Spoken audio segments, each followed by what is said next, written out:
Hello everyone, today we are going to use the Evented Crisis of Star Glory game company SGC as a lens to deeply analyze corporate crisis communication and management.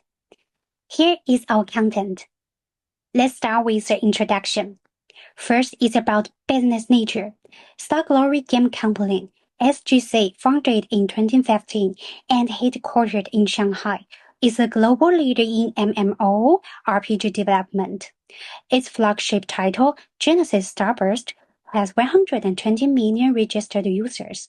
Its strategy of rapid iteration, immersive experience relies on intense work cultures like 996 and 1111, sparking long-term debates on overwork and mental health. Then, let's look at the Eventage crisis case. In Q4 2024, SGC mandated the 11.11.6 schedule to capture the Spring Festival market. Intern Zhang Yuxin's team endured 3 weeks of extreme overtime for the Dragon Epic expansion, with her clocking over 200 hours. On January 15, she died from sudden cardiac arrest at her desk, her computer still open to unfinished work. After that, her boyfriend's post, "Star Glory, you own her tomorrow," went viral, and anonymous employee exposed the company's dehumanized practices. Well, for the crisis impact, first of all, public opinion exploded with 1.2 million Weibo discussions and a Zhihu poll showing 73% support for boycott. Secondly, Shanghai authorities launched a full audit and state media Xinhua condemned SGC. Thirdly, about economic loss, Starburst lost 35% of daily active users and 2 major partners. Last but not least, SGC faced reputation damage. Sweet shops surged, and campus recruitment faced backlash. Additionally, the game rating plunged from 4.8 to 2.1 stars. Okay, let's move on to part 2. First, we categorize stakeholders into 3 types: core, key, and potential based on impact intensity, public opinion influence, and intervention capability. The core stakeholders include the victim and her families, and the employees, and also the Shanghai Labor Bureau, whose investigation conclusions will determine liability and official narratives. Key stakeholders include the media, consumers, and investors, and the potential stakeholders involve the competitors, international organizations, and potential job seekers. Regarding our crisis management objectives, we prioritize 3 goals: control damage, restore confidence, and protect reputation.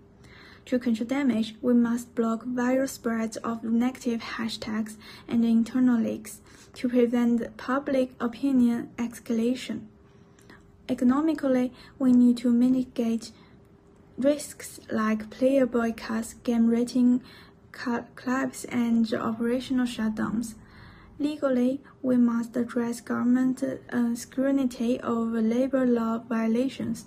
To restore confidence, we aim to rebuild trust with all stakeholders for long-term survival.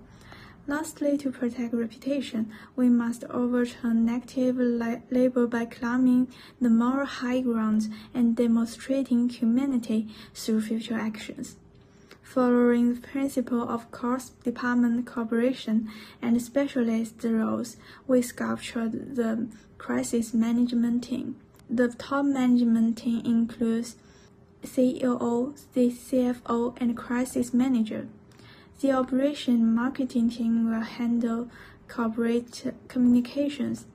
The legal team will lead legal documentation, and the PR/HR department will deal with internal and external communications and negotiations with victims. The IT department analyzes financial impacts and develops target solutions.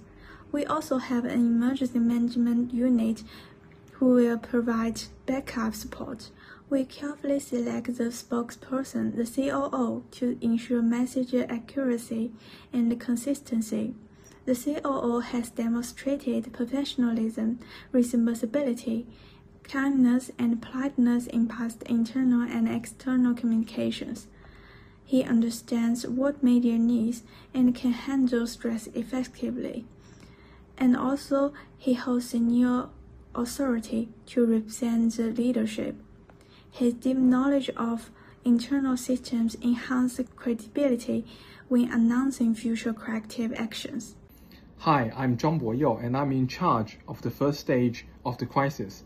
Beginning with incident description of the stage 1, that is, on January the 13th, Zhang worked for nearly 48 hours, and she reported to her team leader that she is not feeling very well. However, the team leader only allowed her to take a short break. And early January the 15th, after working for 58 hours, she fainted at her workstation.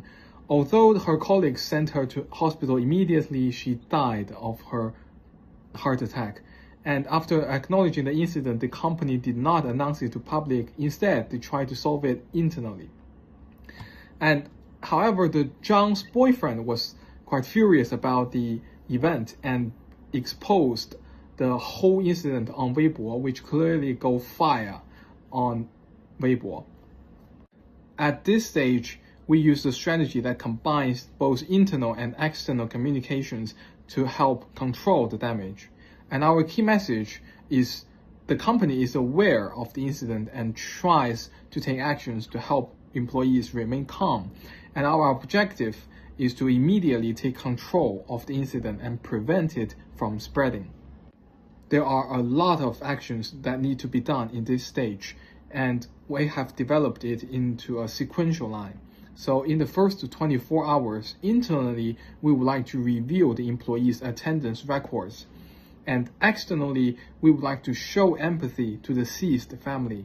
And we are so regret about this incident, and all costs should be covered by the company. And both internal and externally, we would like to offer a contact number of the CEO. And in the next 24 to 72 hours, we would like to provide a notice, in the words of CEO, to all employees. And the content will include that the whole company is aware of the incident and feels sorry about what happened, and try to disclose the incident details, and also provide that the details that they care much about the employee's health and all works are suspended. And also we would like to contact the co-workers who help with Zhang and offer them a day off and mental consults. And there are also improvements and suggestions about the company's system, including the institutional reform, cultural rebuilding, transparent management, and human-centric care, which will be further discussed in the post-crisis. Now we will come to the further escalation of the crisis. During this stage, some employees began to expose the company's long-standing overtime culture online. Some employees even posted their overtime records and medical examination reports showing that they had some health problems due to overwork. And the topic rose to the 17th position on the social media trend. And there are also some media reports. For example, the Financial Daily published an in-depth investigation article. And in the media released interview video of the deceased mother, she's seen crying bitterly. And the video has been viewed over 8 million times. And there are also some government intervention. For example, the Xinhua news agency has published a commentary article and called for the investigation into the company's violation. And there are also some capital market reaction. SJC's Hong Kong stock price plummeted by 12% on that day, making the largest single-day drop. Based on this background, we have our crisis communication strategy. First, we will proactive communication and responsibility bearing. And the second one is our internal stability and caring. And the third one is the public opinion guidance and image repair.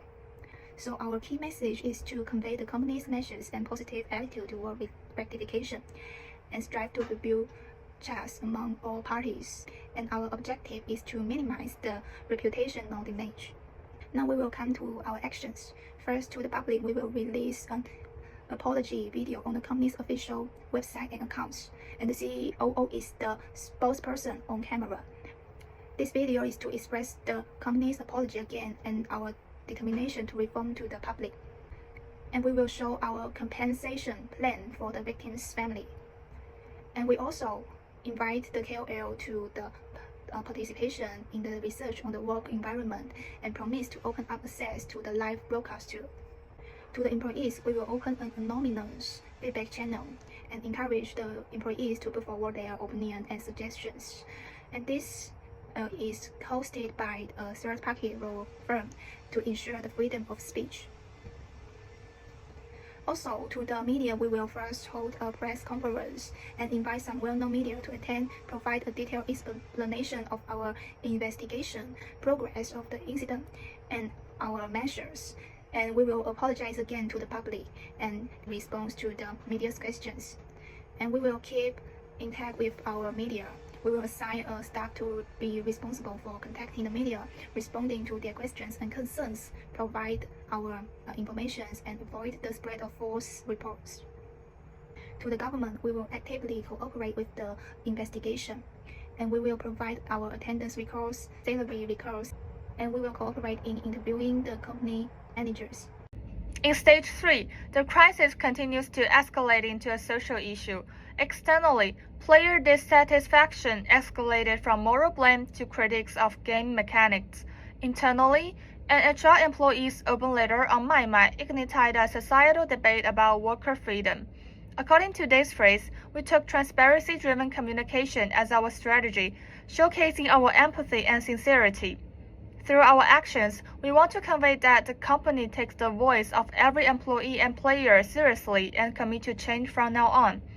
The goal of this phrase is to mitigate public resentment and protect corporate reputation. Our first action is founder-led response. We authored a personal letter to employees on MyMy. We acknowledge criticisms, reflected on lost human-centric values during rapid growth, made commitment to reform policies, and of course reaffirmed employees' value. The language throughout the response was sincere to show humanity. The second action is operational suspension. We halted all kinds of activities, issuing compensatory rewards to stabilize player sentiment. Action 3 is memorial campaign. The event that Zhang Yuxin participated in was launched in her name, publicly allocating 100 proceeds to her family with financial reports on Weibo.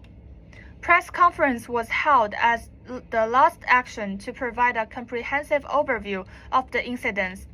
After the conference, one-to-one interviews with pre-contacted newspaper journalists was conducted instead of the Q&A section to reduce risk. After all, the report of the whole incident was updated on Weibo as a conclusion. After the incident has calmed down a little bit, it will enter the post-crisis phase.